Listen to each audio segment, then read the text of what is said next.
By tweaking here and there and painstakingly polishing the inside of the engine, Ferrari has managed to massage power up to 425 bhp, which means 60 in 4 seconds.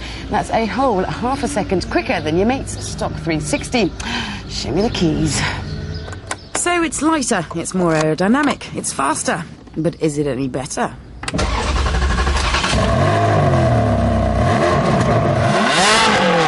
Now, at this point, we normally play one of our favourite disco tunes, but today the music is provided by Ferrari, and the hills are alive with it.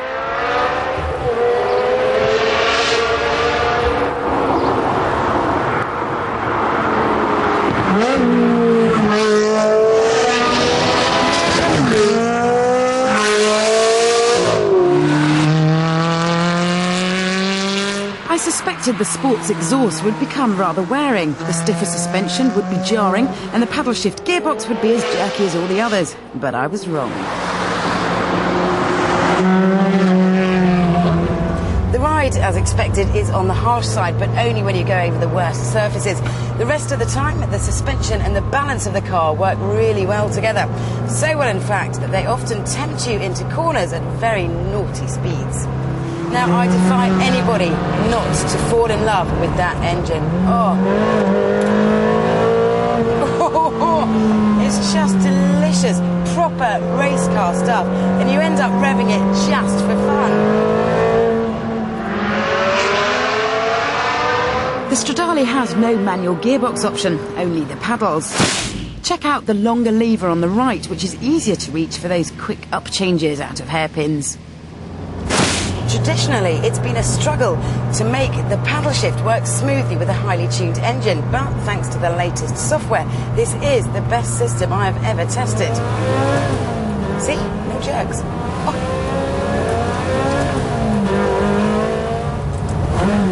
So, there I was, happily playing with my gearbox in the hills around Modena, heading for Ferrari's private test track, when what should appear in my rearview mirror but... Scoop! The new Ferrari 456 in full-on secret testing gear. Currently, right behind me is a Ferrari sort of camouflaged, and I'm a bit scared because it's probably got some right little tasty driver behind the wheel. Oh, I don't know where he'll be going. Just give him a run for his money. Nothing focuses the mind quite like being chased by a test driver who knows the roads better than you do. This is very secret testing. We shouldn't really be filming. I think he's seen the camera. I think we've lost him, kidder. He cunningly gave us the slip by turning left. But rest assured we gave chase and can now bring you these exclusive shots of the boot for the very first time anywhere in the world. You saw it here first. Back to the Challenge Stradale and Ferrari's test track. You know you've selected race mode when the sport light comes on. How helpful. Hit launch control for a fast getaway and wait for the call. Go.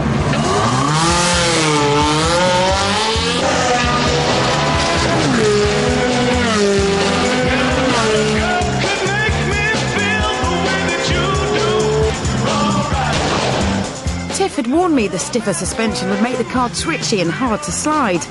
Don't know what he was worrying about.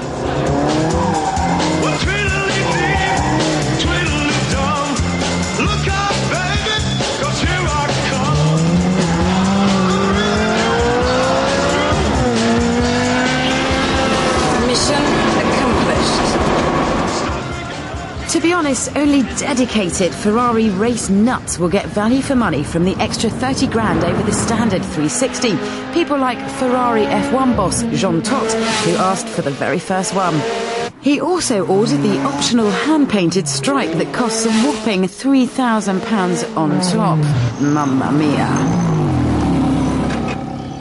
So what we have here is a great way of feeling closer to Ferrari racing and a greater way of telling all the other 11,000 360 owners that you're just that little bit richer. I love it, but unless you've got petrol coursing through your veins, you'll get just as big a thrill from the standard 360.